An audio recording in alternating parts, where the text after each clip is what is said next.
কুমিল্লার যুবদল নেতা তৌহিদ ইসলামকে কেন উঠিয়ে নেওয়া হয়েছিল তার ব্যাখ্যা চেয়েছেন নাগরিক ঐক্যের সভাপতি মাহমুদুর রহমান মান্না। এ বিষয়ে প্রধান উপদেষ্টা ও স্বরাষ্ট্র উপদেষ্টার কাছে সুনির্দিষ্ট ব্যাখ্যা দাবি করেন তিনি। সকালে জাতীয় প্রেস ক্লাবের সামনে জিয়াউর রহমান সমাজ কল্যাণ পরিষদ আয়োজিত প্রতিবাদ সমাবেশে এমন দাবি করেন। এ সময় ক্ষমতা নেওয়ার 6 মাসের মধ্যে তৌহিদ হত্যার মতো বিচার বহির্ভূত হত্যাকাণ্ড সরকারের ব্যর্থতা বলে অভিযোগ করেন তিনি।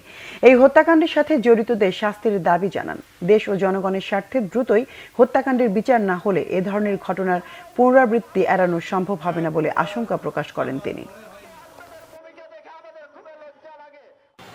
আমি মনে করি প্রফেসর ইউনূসের অথবা তার সরকারের তার পক্ষ থেকে কোনো একটা ব্যাখ্যা দেওয়া দরকার ছিল, কি হয়েছে, কেন হয়েছে, সেই জন্যে আপনারা দুঃখিত কি না।